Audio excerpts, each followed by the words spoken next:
is at lower temperature, furnace is at high temperature. Okay? But first law is not talking about that. First law is simply saying energy is conserved in the universe.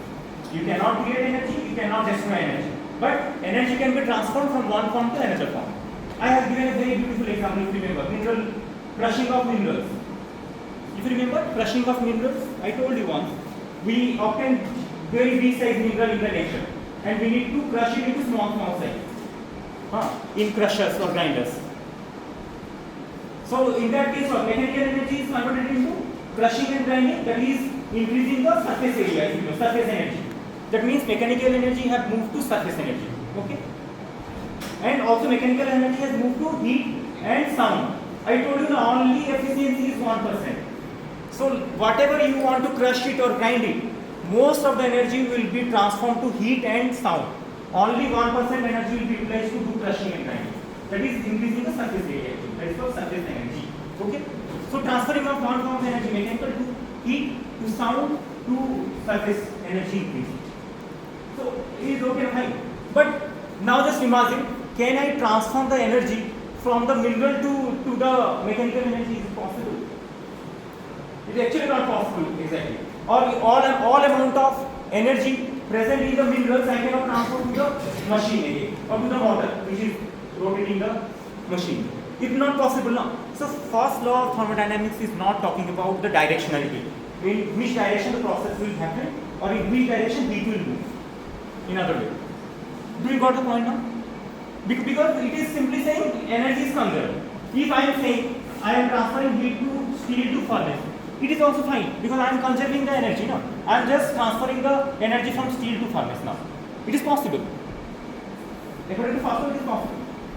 So that's why first law of thermodynamics is not talking about the direction of the process. In which direction heat will flow, whether from furnace to steel or steel to furnace. You can take any example. Okay. Like mineral to motor or motor to mineral. Okay, do you got the point? So this is the main problem, right? Next is this one. Spontaneous process or feasibility of a process. Suppose you want to do a reduction process, fine, because most of the metal extraction are reduction. We are reducing a oxide into metal, fine, right? For example, we have oxide of iron and you do reduction. Reduction means I have removed the oxygen part during the process and I will end up with metal ion. This is a reduction, simple reduction process. But whether Fe2O3 will become Fe, listen carefully, whether Fe2O3 will become Fe, first law is not saying anything about that. It is not saying about spontaneously whether Fe2O3 will become Fe or not, it is not saying. Or whether this kind of reduction process will be feasible or not, it is not saying anything about it. So feasibility of the process, whether the process will occur or not, or whether the reaction will happen in spontaneous manner or not. Spontaneously, if you remember, in the first, second lecture, I think we have discussed what is a spontaneous process. Yeah, we don't need any external energy to make it possible. It will automatically happen. Right? So water on the mountains is flowing into the river from the top hill to down hill automatically. You do not have to do anything. That is spontaneous process. Right? Melting of ice is also spontaneous process. So, yeah. On the hills, melting of ice is also a spontaneous process. You do not have to do anything. Nature is free. Most of the natural occurring processes are spontaneous, basically, and they are actually irreversible. These are two important terms. Always you have to remember. All the natural occurring processes are irreversible. That means you cannot reverse back again into the same state without keeping any footprint. Some footprint will be always there, right, in the nature. And second one is feasibility or possibility. Okay. So whether Fe2O3 will become Fe, first law is not saying anything. Or spontaneously whether it will move to here, it is not saying at all. Okay, fine. Similarly, I also can say later what you can do. Fe can also again become Fe2O3 dot XH2O. What is this? Corrosion, if you remember. Because you know that if you keep iron in the atmosphere for long interval of time, it will become corroded again. That means again it will become oxide. Automatically it will become oxide. Nothing you do not have to do anything. But first law is not saying anything about that. Whether Fe will again become Fe2O3, it is not saying anything. Now this is corrosion, right? If I am saying only oxidation, you can write Fe2O. This is simply oxidation. Oxygen is attached. But in corrosion, water molecule is also there. Oxygen and water molecule. Okay. So first law of thermodynamics, another limitation is it doesn't talk about the feasibility of a process or spontaneously whether the process will move from this state to this state or from this direction to this direction. Whatever. Is it fine now? I think. But this is very interesting. See, nature always want to remain in this form, right? So that's why most of the ore will be obtained in this form. But we are just doing just opposite to nature. See, we just convert this one to this one. But again, what will happen? Nature will again convert this one to this one. We are just working against the nature, of course. You got my point? We are always working just opposite to nature. I can say corrosion is opposite to metal extraction or reduction. Corrosion is just opposite to oxidation. Reduction. Or reduction is just opposite to corrosion. Okay, we got the point. See, whatever reduction, roasting, or you are disseminating, oxidation, corrosion. So reduction will happen or not, roasting will happen or not, smelting will happen or not, oxidation, corrosion will happen or not. First law is not saying anything about that. Okay, done. Then yes. So that is why second law have talk about a concept called free energy. We'll discuss that in maybe coming lectures, and it has talk about the entropy. So entropy comes in the second law of thermodynamics, right? So first law of thermodynamics is totally having energy concept of internal energy, concept of enthalpy. But second law talks about entropy. So in simple words, if somebody will ask what second law talks about, you can say second law talks about basically entropy concept of entropy. If you remember why concept of entropy comes, I told this one. Do you remember why entropy comes? Because nature wants something. Nature wants to be always in a high entropy state. Nature always wants to be in a, it will always move. It will do some process where the final state will be in higher entropy condition, basically. You can reverse it, but again it will go to the state where entropy can be increased. Always. You remember one example I have given you, like carbon monoxide formation. You remember carbon monoxide formation? 2CO. C plus O2 gives rise to 2CO. So what happens to the entropy? Increases or decreases? Anybody remember this example? This is very important. You get a question. C plus O2. 2CO. Remember, this is a gas state. This is solid. 2 carbon means 2C. Yeah. 2C plus O2 2CO. Is it fine? So what will happen if you remember this is solid, this is gas? What happens to the entropy? If this reaction will happen, what happens to the entropy? Increases or decreases? Increases. Huh? Decreases. Increases. How it is increases? Okay. Actually, entropy in this condition will be decided by number of mole of gaseous phase involved. You can see in the reactant side only 1 mole of gas phase is involved, but in the product side see 2 number of moles of gaseous is involved. So number of moles of gaseous phase is increasing due to the reaction. So obviously entropy will increase. But solid here will not take part in the entropy. Basically because solid is a rigid material. There is no movement at all. Basically. Now the movement of atoms is very low. Some vibration of atoms will be there always, but it is very less. It do not account for the entropy change. So entropy change will be decided by the number of moles of gaseous phase involved. Do you got the point? This is the important question. You may get this question, exact question. Okay, anyways. So, and if you remember, what is the concept of G? Anybody remember? Z is free energy. Concept of free energy. And delta G is the change in free energy. Right? So basically, if you see, if delta G will be negative, listen carefully. Change in free energy will be negative for a reaction or for a process. That means the reaction will happen or the process will happen always. If delta G is positive, the reaction will never happen. For example, I want to convert this one into this one. Listen carefully. I want to convert Fe2O3 into Fe. You need to find out what? You need to find out delta G for this reaction. and you have to check if delta G is greater than 0 or delta G is less than 0. Okay. And you can have also delta G equal to 0 also. Delta G is nothing but change in free energy. Change in free energy. And you remember, already we have discussed that. In any system, what they want? They should be in low energy state or high energy state? Low energy state always. Nature always want that material should be in the low energy state. Okay. Always. If you increase the energy, again it will try to reduce the energy to low energy state. Always nature wants that. So that means to make this reduction possible, what should be delta G? It should be greater than 0, less than 0 or equal to 0? Less than 0. Very good. So delta G should be negative for this reaction. In other way I can say reactant have more free energy, product have less free energy. Do you got the point? This is very interesting. So that is why the free energy concept come into picture in the second law and the concept of entropy. We will discuss that because there is a relation. You can write out the G is equal to H minus Ps. This C is related to this C, this is related to this, that's why. I am indirectly saying, second law talks about this one actually, entropy. And entropy is related to free energy. But in the first law, we never talk about G, we never talk about S. Right? We only talk about H and we talked about the delta E or E. I am explaining in a very simplified way, just understand it, right? You understood this one? So free energy will be higher here, free energy will be lower here. Then only the reaction will be possible. Otherwise it will never.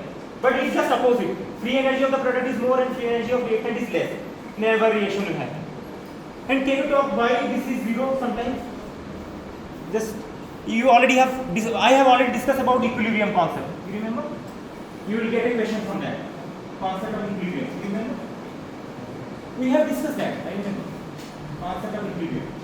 Thermal equilibrium, you remember, mechanical equilibrium, chemical equilibrium.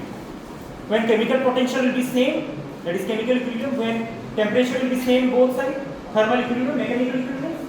If pressure on the both sides will be same, that is what mechanical equilibrium. When these three equilibrium will be satisfied, then your system is in equilibrium condition.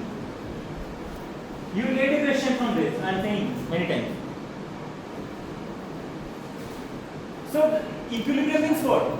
The rate of forward reaction will be equal to rate of backward reaction. That means the reaction will stop there. Macroscopically it is stopped, but it is happening microscopically. But macroscopically you will not get any product, you will not get any fresh reagent. Whatever product has formed, that is formed. So you get 10 kg of product right now, and equilibrium has reached. You will not get 11 kg again, or 12 kg of product. You got my point? Because it has reached the equilibrium. The rate of forward and backward reaction are same. So that is actually this one. That means free energy of reactant has equal to the free energy of the product. Do you got the point? If free energy on the both sides of reactant product becomes same, so that if you subtract them, it will get energy equal 0, of course. No? That is equal actually, both are equal. That means basically what you want, if you want a reaction to happen, if you want a process to happen, you have to check the delta G value first. If it is negative, reaction will start. If it is positive, it cannot be started. But we are people, we can convert the delta G into negative by doing something. I am not going into details right now, just understand this. And suppose the reaction has started, product is forming. Again a time will come when the G of reactant and G of product become equal. Then the reaction will stop. Reaction rate of forward and rate of backward become equal. So in that means that is actually equilibrium condition. You have to remember, delta G is equal to 0 means that is the condition of equilibrium. Chemical potential in both sides become equal, or pressure is both sides become equal, you can say, or temperature, whatever, they become equal. So that's why the process is not moving anyway. It is an equilibrium condition. Do you got the point now? So all these things are not discussed by first law. So second law is discussing all these things. Okay, Clausius statement. Maybe you have studied this in school. I am not sure about that. Maybe in the 12th or 11th class. Clausius statement in physics, I guess. Planck statement for Clausius statement. Okay, anyway. Basically, this Clausius statement is applicable for mechanical people because they work on heat engines, thermal engines, right? But for us, we basically talk about entropy. Listen carefully. With metallurgy people, basically talk about entropy concept. So second law talks about entropy, but mechanical tool talks about this Clausius statement. What is the Clausius statement? Heat can only move from hotter region to colder region. Right? Heat will always flow from hot region to cold region. That is the Clausius statement. Like this. This is cold. This is hot. Right? Hot system, for example, or hot body, whatever. Or you can write, if you get confused, you can write system, you write surrounding, for example.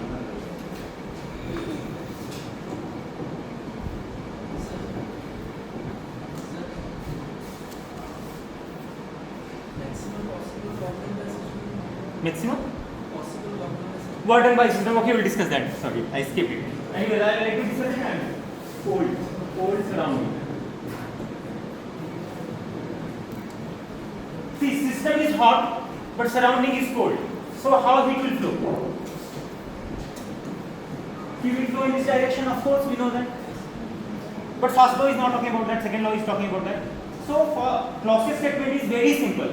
Heat will always flow from hot region to cold region. There is a condition. But if you want to flow the heat again back into cold system to hot, you have to spend some energy. We already have discussed that, remember. You have to do some work. You have to spend some energy if you want to flow the heat from here to here. The best example is the compressor, AC compressor, or your refrigerator. Right? Because inside the refrigerator, you want to cool it. Right? Outside environment is hot. Right? But still you want to cool the refrigerator. So you have to move the heat from colder refrigerator to the surrounding. Then only it will become more cooler with time. Of course. That means we are providing some electrical energy. Some energy is provided so that heat will move from cold region to hot region. But naturally what is happening? Naturally heat always flows from hot to cold, but never from cold to hot. But if you want to do that, you have to spend some energy. That is the Clausius statement in a very simple way. Again I am saying heat always flows from hot region to cold region automatically. That is the direction of heat flow. But if you want to flow the heat from cold region to hot region, you have to spend some energy. You have to do some work. Best example, refrigerator, compressor of the AC. That's how you are providing electrical energy which is doing the work and all. Anyways, okay, maximum possible work. Okay, so this one is also another concept. First law of thermodynamics is not talking about how much amount of work will be done by a system. If you see how work is done on a system, if you provide a heat from the surrounding, if you provide a heat to the, then it will do some work, or if it will also move out, also it can, some work can be done. For example, expansion work. For example, expansion work. If you remember the expansion work, this is a system and this is not fixed. Not fixed. And number of, this is having gas, right? Gas molecules. So the moment you provide heat, Q, so what will happen? The gas molecules will expand, of course, and this will move up. That is PV work, right? So you are providing a heat and work is done by the gas phase because they are expanding. So first law of thermodynamics is not talking about if you provide a particular amount of heat, how much work it will done by the system, or what is the efficiency of the system. So second law basically talks about the efficiency of the system. If you provide suppose 10 joule of heat, how much it will do the work. Maybe efficiency may be 30%, efficiency may be 90%, it depends. So in the books they have written one line, if you can see. Basically electrical energy to mechanical work, the efficiency is basically 80 to 90%. Very good efficiency. If you provide electrical energy and you want to do some work, then efficiency is around 80 to 90%. Basically. But if you provide heat and you want to do some work, efficiency is only 30 to 40%. In my master degree, I was working on a steel called power plant steel. Power plants. So do you know that the power plant means they provide electricity to us or to the plants basically. So they use tubes and pipes made up of a special grade of steel which can withstand very high pressure and high temperature. Why? Because in the power plant electricity is generated due to moving of turbine blades basically. Turbine blades will move. right? When turbine blades will move, the shaft connected to the turbine blade will move, and magnets will be there, and it will generate electricity. You know this thing in physics, I guess, of course, right? So how turbine blade will move? Basically, in maximum power plant, that is called gas-fired power plant, they provide hot gases on the turbine blade. So when the gas will be fired on the turbine blades, it will move, right? And a shaft connected with it move, and that shaft is connected to the magnet. Hot gases because they have very high energy. It carries high energy. Actually, that is maybe steam also, you can say. You can convert the water into steam and you bombard it on the turbine blades. You can use gas, that is called gas-based turbines, and there is a steam-based turbine. So I was working on basically gas and steam both. I was actually developing a steam which can withstand very high temperature and pressure, because steam is moving at very high pressure and temperature, which will be bombarded to the turbine blade. So you know that recently a blast has happened in Vedanta. You know this? In MBI, I already said. Lot of people died there because of blast of the boiler. Technically they call it as a boiler. You can just imagine, temperature of that steam is around 600 degrees centigrade, and it got blast. So people working nearby, what has happened to them? They died. You can search it right now. Just Google it. A power plant explosion in India. Just search it and see. A power plant explosion in India. See news. And how many people died? Oh yeah, sure.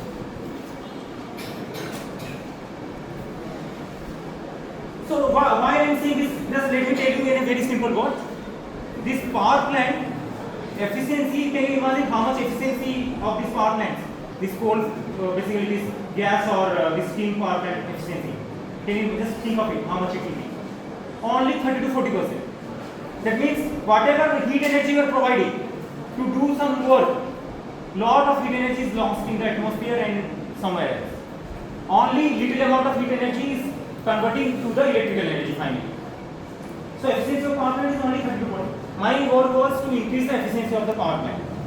So that's why I was developing a particular kind of steam in my MTech degree. Anyways, do you got my point? That is because if you increase the temperature, if you increase the pressure of the steam, you can increase the efficiency of the power plant.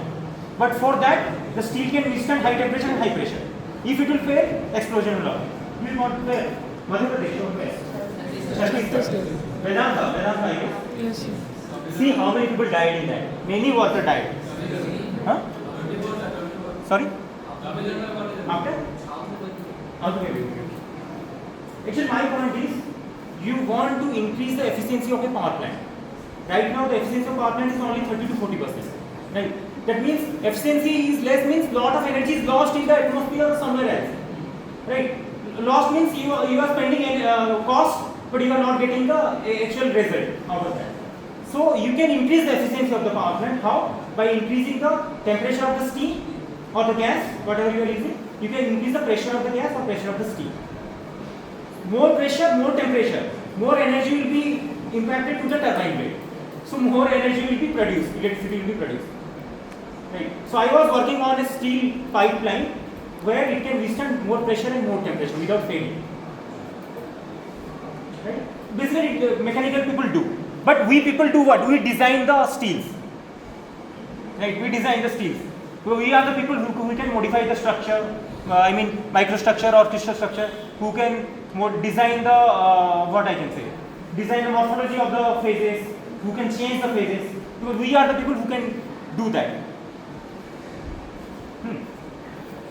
So that is why you are also studying the microstructure under a microscope, so that you can say what kind of property it will have, where you can put it into application.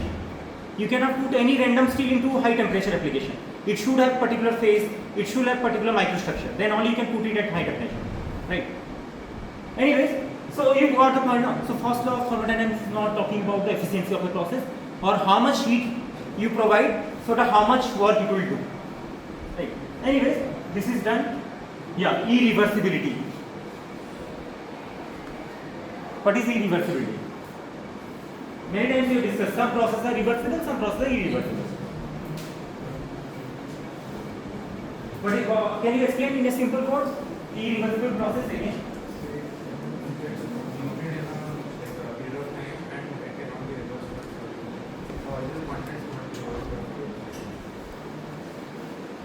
Once the process has happened, you cannot reverse the process again to reach to the initial state. So initial state attainment is not possible completely. Okay, initial state, because something will be stay in the surrounding always. Some effect will stay always. Sir, all natural Process are irreversible basically. Obviously. See, the snow on the mountains will melt.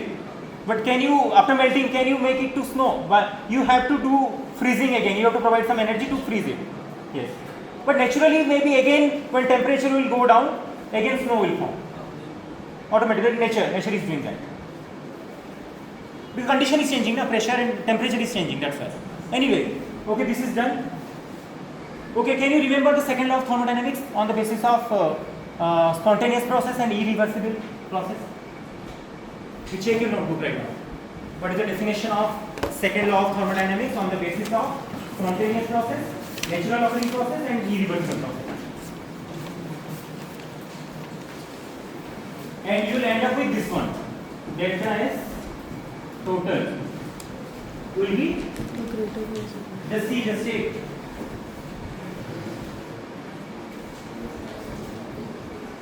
Entropy of the universe always increases. Always. But it should not be reversible. It will be applicable for irreversible process. So what is the definition? Simple definition is, if a process is irreversible and spontaneous in nature, right? For an isolated system, total entropy change is always positive.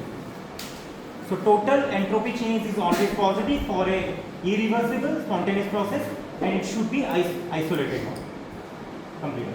Or for an isolated process, if the process is irreversible and spontaneous, then total change in entropy is always positive.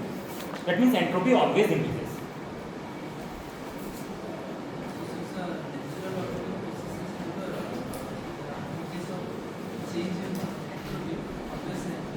Basically.